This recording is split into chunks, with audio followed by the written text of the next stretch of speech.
Lok Sabha election 2024 बे समाव जोंनि बिटिआरआव माबादि राजखान्थियारि दान्थे बिदान्थे जाबाय थादों बेखौ नोंथांमोना नुगासिनो थादों। बयबो गाव गावनि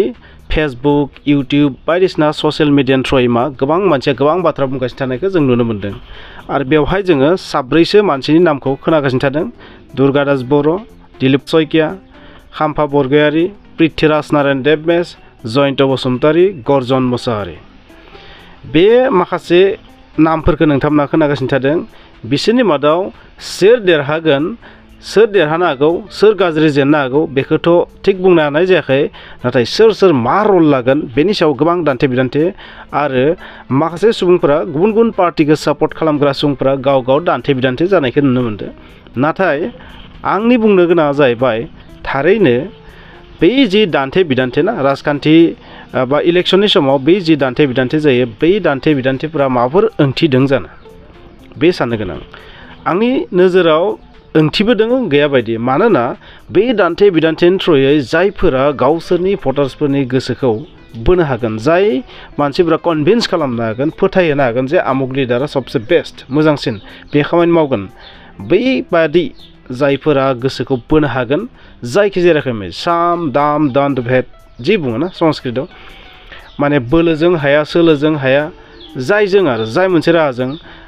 जोंनि इलेक्शननि समाव मा जायो गोबां बिथिङै रांबो सोलियो नङा होमबा, रां रानथिंनाय जायो।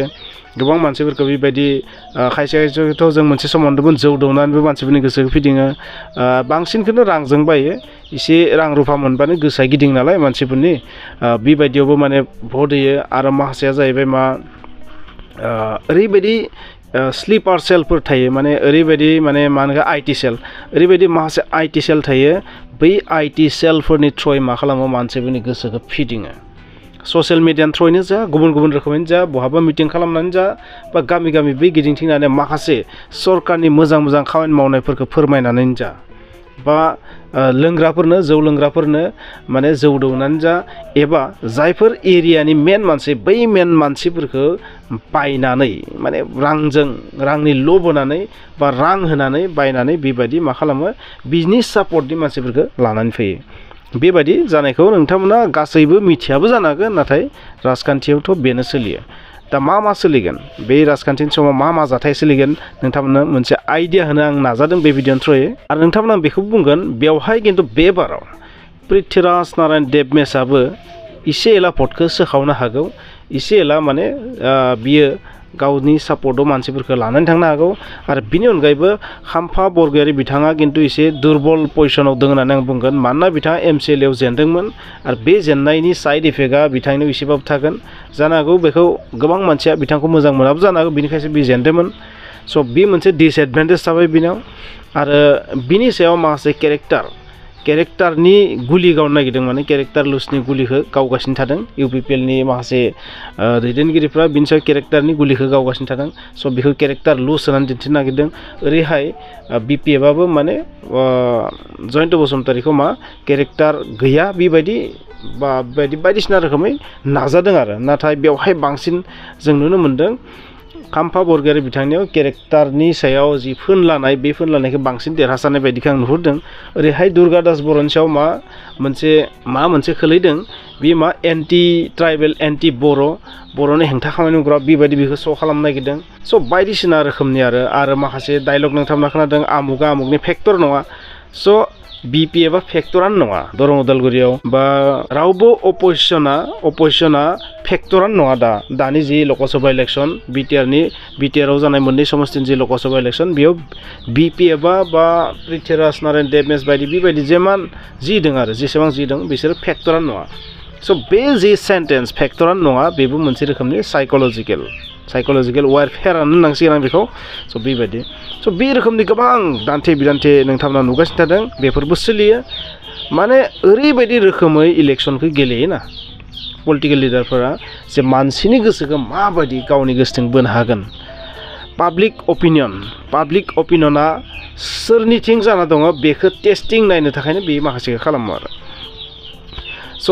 जोङो दानि जुगाव मोनसे बाथ्रा नुगोन जायनि इनफरमेशन टेक्न'लजिया सबसे बेस्ट जाय बांसिन इनफरमेशनखौ गावसोर खामानि मावनायनि इनफरमेशनखौ बांसिन पाब्लिकनो दैथायनो हागोन बै पार्टियानो देरहानाय चान्स थायो जाबायदि बिजेपिया गावसोरनि जि इनफरमेशन माखासे खामानि मावनायनि जि इनफरमेशन गावसोरनि जि आईटी सेल बेनि थ्रुयै मा खालामो प्रसार खालामनायाव बिराद टेलेन्ट जायनि जाहोनाव माने बिसोरो बे बारावबो इलेक्शन देरहानाया प्राय माने 80-90% जाना दं आरो बे इलेक्शनाव मोदिया प्राइम मिनिस्टार जानायखौ प्राय 80-90% होनना जों बुंनो हानाय कन्डिशनाव दङ आरो दाबो जिहेतु बिसोर जाबायदि प्रसार खालामो स' बेबायदि स' गुबुन अपोजिशनफोरनि डिमेरिट्सफोरखौ खेवफ्रुनायाव बहुत साक्सेस आरो दा जोंनि बिटिआराव नुनो मोन्दों बेबायदि अपोजिशन पार्टिफोरनि जि माने मोनसे पार्टिनि जि डिमेरिट्स बेखौ दिहुननायाव एसेबांथ' साक्सेस आं जानायखौ नुवाखै नाथाय बाथ्राया जाहैबाय मा बेवहाय देरहामारगोन सोर जुदि जोङो दरं उदालगुरिखौ नायोबा बेवहाय बिजेपि थाबाय एजिपि थाबाय आरो इउपिपिएल थाबाय स' बिजेपिया सबसे स्ट्रं पार्टि दरं उदालगुरियाव ओरैनोबो कंग्रेसआ उइकखा आगोलनिफ्रायनो उइक जाना दं बहुत बोसोर उइक जाना दं स' बेवहाय कंग्रेस थांनायनि जेबो चान्स गैया बेवहाय बिजेपियानो थांनायनि चान्स थागोन आरो बेवहायबो जिहेतु बिजेपिया सापर्ट दङ एजिपिया सापर्ट दङ इउपिपिएलजों स' जयन्त बसुमतारी बिथांथिं मा पाल्लाया बांसिन भारि बेखौ आं बुंनो हायो आरो आंनि गोसोनिफ्राय स' जियानो जाया मानो नाथाय खाम्फा बरगयारिनि बिथिंजों जुदि नायोबा बेवहाय बिथांनि फारसे मुस्लिम भटआबो एसेबां फैनाय नङाखौ आं नुदों बेबाराव मुस्लिम भटआबो बहुत गावनायनि चान्स दङ आरो इउपिपिएलजों मुस्लिम भट फैनायनि चान्स दं बेखौ आं नुदों आंनि साननाय आरो आंनि गोबां सालिजारि नाहरना साननायखासो आं बुंदो स' बेबायदि बिथिङाव ओरैबायदि जों बुंनो हायो थारमाने जयन्त बसुमतारीया बांसिन स्ट्रं पजिशनाव दंसिनो ओरै नङा जे माने अरायबो स्ट्रं थागोन बे नङा ओरै नङा नाथाय बिपिएफआ जुदि मोजां खामानि मावनो रोङोबा दाबायदियाव बिसोरबो बहुत स्ट्रं जासिनगोन बेवहाय सोरनिबा सापर्ट आं बुङाखै जायफोरा जि बुङा मानो माने रियेलिटिखौ जों माने मिडिलमेनफोरा बुंनो हायो रियेल बाथ्राया मा नाथाय जायफोरा गाव गावनि पार्टिखौ सापर्ट खालामो बिथांमोनाथ' गावनिखौनो बांसिन बुंखागोन इउपिपिएलआ बुंगोन गावसोरनिया बांसिन नाथाय केन्डिडेट हिसाबै नायोबाथ' केन्डिडेट अभिज्ञतानि हिसाबै नायोबा जयन्त बसुमतारी आरो खाम्फा बरगयारी बहुत डिफारेन्स दं खाम्फा बरगयारिया बहुत एक्सपिरियेन्स हल्डारसिन बियो बुंनो थाङोबा दावहाबो नांना फैदों सरकारनि हेंथायै मोनसे समाव नङा होमबा स' हारिनि थाखाय दावहाबो नांनाय सुबुं बियो जयन्त बसुमतारीया दुलाराय बर' फरायसा आफादाव खामानि मावनाय सुबुंमोन जों मिथिनायाव स' गोबां बिथिंथिं नायोबा नाथाय लेक्सारनि बिथिङाव नायोबा सानैबो इकुवेल ना लेक्सारनि थ्रुयै मानसिफोरनि गोसोखौ सानैबो बोनाय सानैखौबो जों बोनो हानाय नुवाखै बिसोरनो बिराद माने जोबोर हाइफाइ जों लेक्सारबो जेबो नुनो मोनाखै बबेखानि बै इलेक्सननि समाव लेक्साराबो बहुत इम्पर्टेन्ट स' जों जायफोर केन्डिडेट नुदों बै केन्डिडेटफोरनि जि लेक्सार बै लेक्सारखौ जों एसेबां स्ट्रं नुवाखै बुंनो थाङोबा इकुवेल रेंकनि लेक्सारखौ जों नुनो मोन्दों आरो बै मोनसे अपोजिशननि गोरोन्थि लेक्सार आं नुदों बे जाहैबाय मा बिसोरो दा थानाय सरकारनि खामानि मावनायफोरखौ बांद्राय बेखेवनानै होनायाव फेलें जानायखौ नुनो मोन्दों आरो बेयो मानसिफोरनि गोसोखौ माब्लाबा सेन्स खालामनो हानाय नङा जुदि सरकारनि गोरोन्थिफोरखौ जुदि मोजाङै एक्सप्रेस खालामना होनो हायाबा मिडियानि थ्रुयैनो जा ससियेल मिडियानि थ्रुयैनो जा बा जायखिजाया रोखोमैनो जा बा मिटिं खालामनानै जा मानसिफोरनि गोसोखौ जुदि बोनो हायाबा माब्लाबा इलेक्सनाव देरहाया जों बेखौनो उन्दैनिफ्राय नुबोदों स' बेबायदि जाथायखौ जों दा नुगासिनो थादों स' फ्रेन्ड्स नोंथांमोना नाय बे इलेक्सनाव नोंथांमोननि बादिबा सोर देरहागोन जयन्त बसुमतारी ना गर्जन मुसाहारि दिलीप कुमार सयकिया दुर्गाराज बर' ना खाम्फा बरगयारी सोर देरहागोन नोंथांमोना आइडिया खालाम बाखिफोरखौथ' आं लिस्टआवनो दोनाखै नोंथांमोना मोनसे बाथ्राखौ नाय गर्जन मुसाहारि बिथाङा कंग्रेसनिफ्राय आथिखालाव कंग्रेसनि हालोदा आसामाव एसेबां मोजां नङा नोंथांमोना बयबो मिथिगौ स' बिटिआरआवथ' कंग्रेसनि हालोदा आगोलनिफ्रायनो गाज्रिखा कंग्रेसआ बिटिआरआव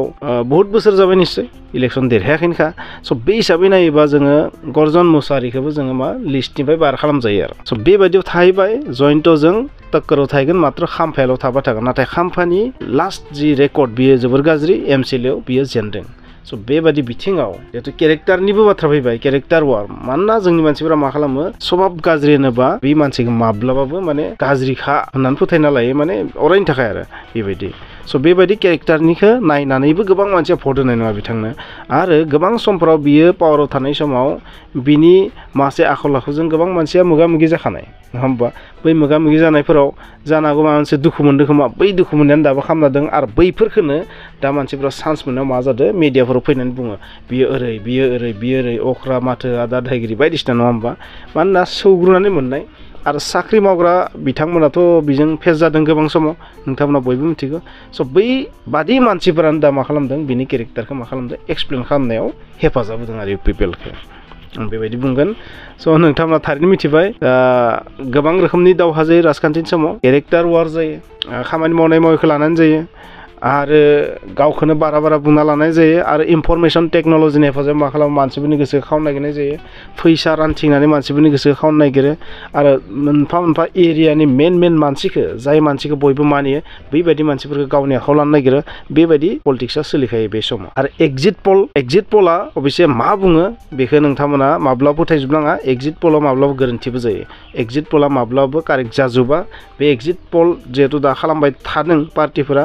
बेनिफ्राय नोंथांमोना गासै रियेलिटिखौ मिथिजोबनो हाया सिं मा सोलिदों बेखौ जों बुंजोबनो हाया स' फ्रेन्ड्स नोंथांमोना कमेन्ट्सआव लिरदो बे राजखान्थिनि समाव जायफोर जाथाया जायो बेनिफ्राय जेन नोंथांमोना थगायजाया मानोना बेबायदि प्रल'भन होनानै लब देखायनानै नोंथांखौ फिदिंनो नागिरबाबो नोंथाङा दा फिदिंजा गावनि बिन्दास माइन्डजों भटखौ हो आरो सालिजारि नाय सानै हयै नाय जुदि जों बेबायदि सानै हयै नायनानै भट होयो अब्लासो जोंनि हादरा उन्नति जागोन मानोना जों गोदो गोदायनि समनिफ्राय बेबायदि साना हवा भट होबोनायनि थाखायनो दिनै इन्डियानि अबस्थाया बे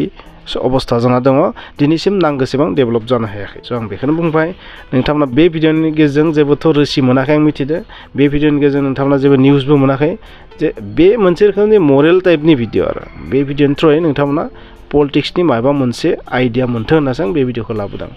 स' फ्रेन्ड्स नेक्स्ट भिडिअखौ नोंथांमोना नायनो दाबाव नेक्स्ट भिडिअ नोंथांमोना आङो माखासे नोंथांमोननि इन्टारेस्टिं भिडिअ लाबोगोन थेंक इउ